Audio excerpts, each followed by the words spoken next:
एक व्यक्ति ऑफिस में देर रात तक काम करने के बाद थका हारा घर पहुंचा। दरवाजा खोलते ही उसने देखा कि उसका 5 वर्षीय बेटा सोने की बजाय उसका इंतजार कर रहा है। अंदर घुसते ही बेटे ने पूछा, पापा क्या मैं आपसे एक क्वेश्चन पूछ सकता हूँ? हाँ हाँ पूछो, क्या पूछना है? पिता ने कहा। बेटा, पापा आप एक घंटे में कितना कमा लेते हैं? इससे तुम्हारा क्या लेना देना, तुम ऐसे बेकार के सवाल क्यों कर रहे हो? पिता ने झुंझलाते हुए उत्तर दिया, बेटा मैं बस यूं ही जानना चाहता हूँ, प्लीज बताइए कि आप एक घंटे में कितना कमाते हैं? पिता ने गुस्से से उसकी तरफ देखते हुए कहा, 100 रुपये। अच्छा, बेटे ने मासूमियत से सर झुकाते हुए कहा, पापा क्या आप मुझे 50 रुपये उधार दे सकते हैं?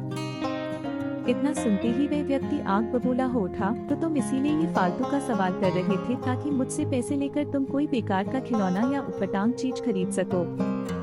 चुपचाप अपने कमरे में जाओ और सो जाओ। सोचो तुम कितने सेल्फिश हो, मैं दिन रात मेहनत करके पैसे कमाता हूँ और तुम उसे बेकार की चीजों में बर्बाद करना चाहते हो। यह सुन बेटे की आंखों में आंसू आ गए और वह अपने कमरे में चला गया। व्यक्ति अभी भी गुस्से में था और सोच रहा था कि आखिर उसके बेटे की ऐसा करने की हिम्मत कैसे हुई, पर एक आध घंटा बीतने के बाद वह थोड़ा शांत हुआ और सोचने लगा कि हो सकता है कि उसके बेटे ने सच में किसी जरूरी काम के लिए पैसे मांगे हों, क्योंकि आज से पहले उसने कभी इस तरह से पैसे नहीं मांगे थे। फिर वह उठकर बेटे के कमरे में गया और बोला, क्या तुम सो रहे हो? नहीं, जवाब आया। मैं सोच रहा था कि शायद मैंने बेकार में ही तुम्हें डांट दिया, दरअसल दिन भर के काम से मैं बहुत थक गया था। व्यक्ति ने कहा, आई एम सॉरी, ये लो अपने 50 रुपए। ऐसा कहते हुए उसने अपने बेटे के हाथ में 50 की नोट रख दी।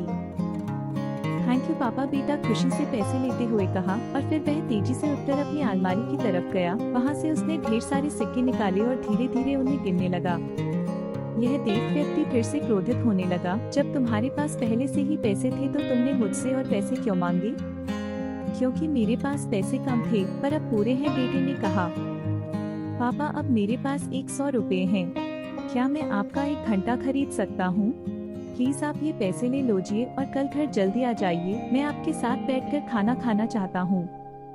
दोस्तों, इस तेज रफ्तार जीवन में हम कई बार खुद को इतना बिजी कर लेते हैं कि उन लोगों के लिए ही समय नहीं निकाल पाते जो हमारे जीवन में सबसे ज्यादा इम्पोर्टेंस रखते हैं। इसलिए हमें ध्यान रखना होगा कि इस आपाधापी में भी हम अपने माँ बाप, जीवन साथी, बच्चों और अभिन्न मित्रों के लिए समय निकालें, वरना एक दिन हमें भी एहसास होगा कि हमने छोटी मोटी चीजें पाने के लिए कुछ बहुत बड़ा खो दिया।